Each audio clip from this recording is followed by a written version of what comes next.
The United States government is set up as a bicameral legislature, according to Article 1, Section 1 of the U.S. Constitution. The word bicameral has Latin roots meaning two houses. Therefore, our federal government is divided into two houses, or two chambers, as it is sometimes called. If you're like me, you're probably wondering, how did the founders of our government decide on a bicameral legislature in the first place? Well, at the time of the original colonies and budding new states, people had different ideas about governing in their different states. Proportional representation was popular with some at the time, as it gave the larger states greater influence in the federal government. On the flip side, proportional representation put the smaller states at a disadvantage, as they were given less jurisdiction in governing decisions. As this caused greater and greater controversy, two plans were proposed for the federal government: the Virginia Plan and the New Jersey Plan. The Virginia Plan was proposed by Virginian James Madison in 1787. This plan directly favored the big states. The plan urged for three branches of government: the executive, the legislative, and the judicial. Additionally, it called for two houses of government, one with officials elected by the people and one with officials elected by the state legislatures. Basically, the Virginia Plan suggested the use of population as the basis for distributing seats among the states. That same year, William Paterson proposed the New Jersey Plan. Its goal was to keep one vote per state so that equal representation for all states could exist. This plan was in direct support of the smaller states in America. Having one vote per state policy meant that the smaller states had just as much jurisdiction as the larger states, and that ensured policy would be beneficial for all. This plan was also in support of having an intra-branch check to distribute balance and order within the two houses of the legislature. With a check system in place, both houses were free to have their own responsibilities and size.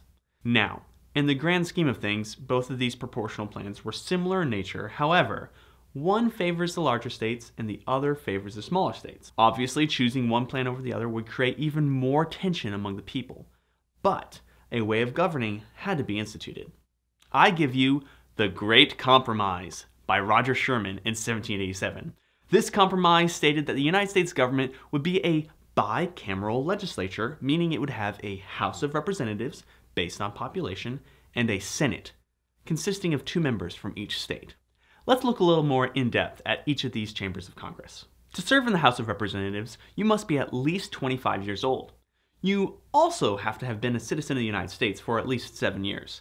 Because this is a state representative position, you must be a legal resident of the state you wish to represent. Members of the House are elected by the people, and all states have at least one representative.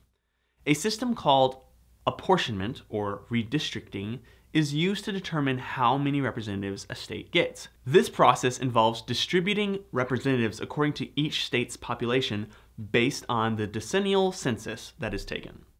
Currently, there are 435 members seated in the House of Representatives based on the 2010 census.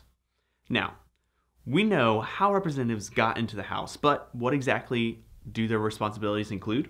Great question. Members of the House have a few different responsibilities. They can impeach government officials, including the president. Members could actually decide the outcome for presidential elections if there were ever a time the Electoral College couldn't agree on the candidate. Additionally, the House is responsible for all bills that raise taxes. To serve in the United States Senate, the requirements are a little bit more strict. You must be at least 30 years old and have been a citizen of the United States for at least 9 years. Like in the House, to serve in the Senate, you must be a legal resident of the state you wish to represent. Senators are elected by the people, and all states have 2 Senate members for a total of 100. In Congress, the Senate holds impeachment trials, ratifies treaties with a 2/3 vote, and votes to confirm or deny the appointments of executive officers.